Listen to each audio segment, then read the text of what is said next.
Hello everyone. आज हम exercise 2.5 में फुलानीज इंटीग्रल हम देखने वाले हैं। If we have improper integral of mix kind, तो उस केस में कंटिन्यूटी कन्वर्जेंस देखने के लिए उस इंटीग्रल की हम इस फुलानी इंटीग्रल का यूज करते हैं। ठीक है। सो अभी देखिए, कोई कंटिन्यूस फंक्शन आपके पास है from this interval 0 to infinity और हैविंग सिंगुलैरिटीज एट 0 एंड इन्फिनिटी, और वो ऐसे फंक्शन जिसको प्रॉब्लम किस पे है, 0 पे है या फिर इन्फिनिटी पे है। दो ही ऐसे पॉइंट है जिसपे उसे प्रॉब्लम है। ठीक है। These are the possible points of infinite discontinuity. Then 0 to infinity f of ax minus f of bx over x dx, ये इंटीग्रल की वैल्यू 0 आएगी। कब? इफ आपने देखे 0 to इन्फिनिटी, आपके पास एफ एक्स फंक्शन आ गया। ठीक है। एफ एक्स फंक्शन आपने लिया है, इस तरह से आपके पास इंटीग्रल मिलेगा, इसकी आपने कन्वर्जेंस देखनी है। सो ये एफ फंक्शन यहाँ पे रिपीट हो रहा होगा, दैट इज योर फंक्शन, वो आपको एफ एक्स ले लेना है। ठीक है। ए एक्स की फॉर्म में लिखा होगा या बी एक्स की फॉर्म में, इस तरह से लिखा होगा। सो वो आपने फंक्शन ले लिया, उस फंक्शन को डिवाइडेड बाई एक्स किया and 0 to infinity F D x. ठीक है। उस फंक्शन की कन्वर्जेंस आपने देखनी है एट एक्स इक्वल्स टू 0 पे भी देखनी है और इन्फिनिटी पे भी, दोनों पॉइंट्स पे कन्वर्जेंस चेक करनी है। ठीक है। फिर अगर वो दोनों कन्वर्ज हो गए, ठीक है, वो दोनों अगर कन्वर्ज हो जाते हैं 0 पे भी और इन्फिनिटी दोनों पे आपने चेक करना है, और वो कन्वर्ज कर जाते हैं, तो इस इंटीग्रल की वैल्यू कितनी आएगी? 0। ठीक है।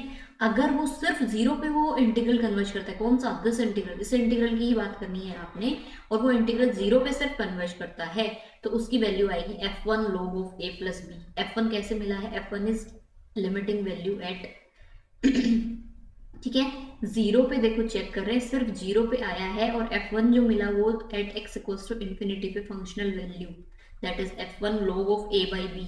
यहाँ पे x के साथ जो कोफिशिएंट है दैट इज a, और यहाँ पे x के साथ माइनस के बाद जो x के साथ कोफिशिएंट है दैट इज b। सो वो a by b लिखा जाएगा। ठीक है। Likewise 0 to infinity F D x सिर्फ इन्फिनिटी पे कन्वर्ज करता है, 0 पे कन्वर्ज नहीं करता है, तो उसकी वैल्यू आएगी f0 log of b by a, and f0 is limit extends to 0 fx। Okay. इसी तरह से अगर वो ना ही 0 पे कन्वर्ज करता है और ना ही इन्फिनिटी पे कन्वर्ज करता है, तो उसकी वैल्यू आएगी f0 minus f1 log of b by a। ये फुलानी इंटीग्रल डायरेक्टली हमें रिजल्ट दे देता है कि वैल्यू ये आ सकती है ऐसे इंटीग्रल की। ओके। सो इस केस में एक एग्जांपल देखते हैं। देखिए ये प्रॉब्लम है 0 to infinity e raise to power minus x minus e raise to power minus b x over x d x, ये इंटीग्रल है और इसकी वैल्यू ये आएगी log बी बाई ए, ये हमने शो करना है। ठीक है। सो हमारे पास जो इंटीग्रल है जिसे हमें कैलकुलेट करना है that is E raise to power minus A x minus e raise to power minus b x over x d x. तो इसे देख के आप समझ रहे होगे कि इसके अंदर हमारे पास एफ एक्स फंक्शन क्या रहा होगा, F X is E raise to power minus x.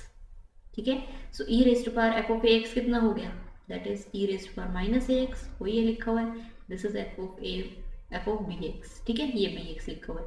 So F x function ये हो गया। तो अब ये इंटीग्रल किसकी आपने बात करनी है, किसे चेक करना है? Minus F x over x था, सो एफ एक्स की वैल्यू हो गई, इसकी आपने कन्वर्जेंस देखनी है एट x इक्वल्स टू 0 पे भी चेक करना है and x equals to infinity पे भी। ठीक है। तो अभी आप सारे तरह के इम्प्रॉपर इंटीग्रल्स वहाँ चेक कर चुके हैं, तो 0 पे और इन्फिनिटी पे आपने इसकी कन्वर्जन चेक करनी है। ठीक है। अभी मैं डायरेक्टली यहाँ पे बात करूँ, so this integral 0 to infinity e raise to power minus x over x d x converges at infinity पे कन्वर्ज करता है ये। ठीक है। इन्फिनिटी पे कन्वर्ज करेगा, ये देखिए इन्फिनिटी पे कन्वर्ज करेगा तो इसकी वैल्यू आएगी F not log of B by A. ठीक है।